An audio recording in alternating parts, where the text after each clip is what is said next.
Hello good morning to everyone. कल की class में हम लोगों ने ट्रायल एंड एरर थ्योरी को डिस्कस किया था। अब जो हमारी नेक्स्ट थ्योरी है that is inside theory of learning की जो सूझबूझ का सिद्धांत आप इसको बोल सकते हैं। और एग्ज़ाम में ये आपका ये भी आ सकता है कि कॉफका और कॉलर के सिद्धांत का वर्णन कीजिए, तो यहाँ पे हमें कंफ्यूज नहीं होना। और यहाँ पर एक नाम और भी आ सकता है दैट इज़ गेस्टाल्ट साइकोलॉजिस्ट या फिर गेस्टाल्ट वादियों का जो सिद्धांत है सीखने का उसको एक्सप्लेन कीजिए। तो जो अगर वहाँ पे गेस्टाल्ट नाम आ जाए, कोफका और कॉलर आ जाए या इनसाइट आ जाए, तो आपने इस थ्योरी को ही एक्सप्लेन करना है।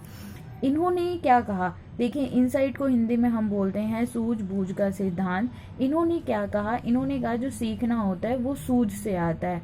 इन्होंने कहा हम किसी भी प्रॉब्लम के हर आस्पेक्ट को देखते हैं, इसके अंदर एवरी आस्पेक्ट ऑफ प्रॉब्लम को देखा जाता है, उसके बारे में सोचा जाता है, समझा जाता है और फिर अचानक से हमें उस प्रॉब्लम का सोल्यूशन मिल जाता है।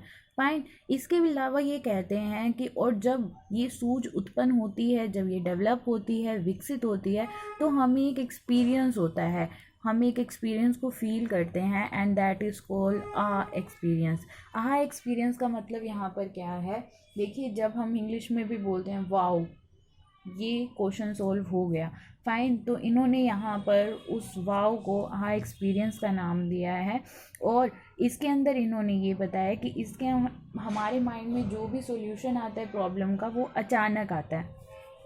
इसके बाद मैंने आपको थॉर्नडाइक की थ्योरी के बारे में बताया था कि उन्होंने कैट के ऊपर एक्सपेरिमेंट किया था, तो इसमें भी हमें एक एक्सपेरिमेंट को एक्सप्लेन करना है। जब तक आप उस एक्सपेरिमेंट को एक्सप्लेन नहीं करेंगे आपकी ये थ्योरी कंप्लीट नहीं होएगी।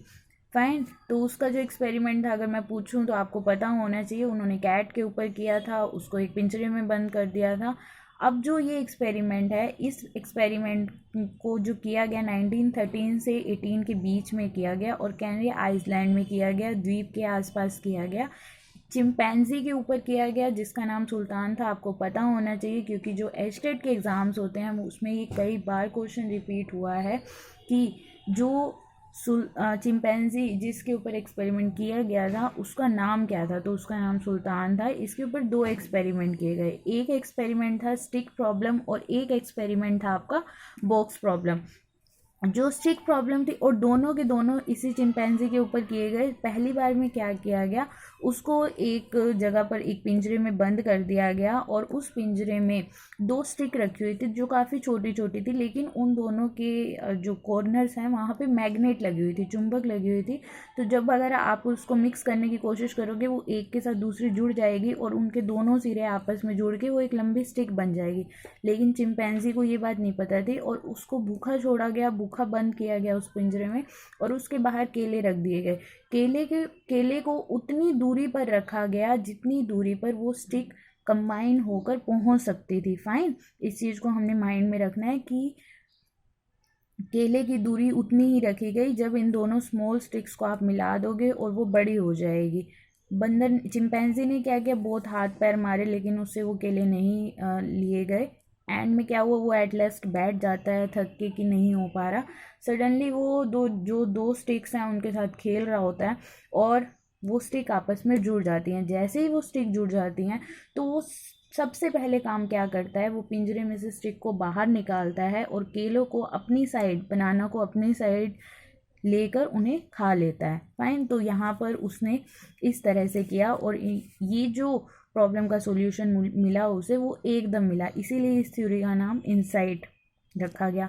अब सिर्फ एक एक्सपेरिमेंट से वो लोग सेटिस्फाइड नहीं हुए, उन्होंने उसी चिंपैंजी के ऊपर दोबारा एक्सपेरिमेंट किया और इस एक्सपेरिमेंट के अंदर बॉक्स प्रॉब्लम रखी गई। मतलब उसको अब एक बड़े, पहले पिंजरे में बंद था, अब उसको एक बड़े से कमरे में बंद कर दिया गया और वहाँ पर 3 बॉक्सेस रख दिए गए। उस 3 बॉक्सेस को अलग अलग रखा गया, एक के ऊपर एक नहीं रखा गया, अलग अलग सीक्वेंस में रखा गया उनको। और जो केले थे ऊपर लटका दिए गए। भूखा था, उसको भूख तो लगी ही हुई थी, तो जो केले थे उसको ऊपर लटका दिया गया।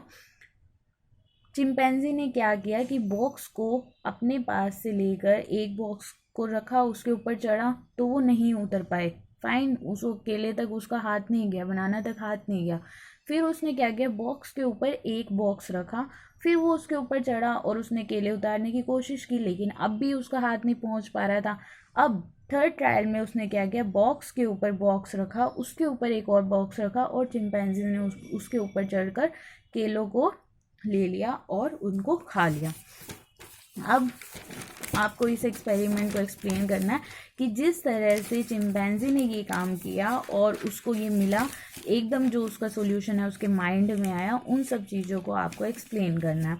कैरेक्टरिस्टिक्स, इसकी कुछ विशेषताएं भी थी। विशेषताएं ये थी कि इन्होंने कहा जो लर्निंग होती है वो बेस्ड होती है इनसाइट के ऊपर, हमारी सूझ के ऊपर, जो हमें एक एक्सपीरियंस देती है। नेक्स्ट आता है कि इसमें हम प्रॉब्लम्स का पूरा इंस्पेक्शन करते हैं एज ए होल।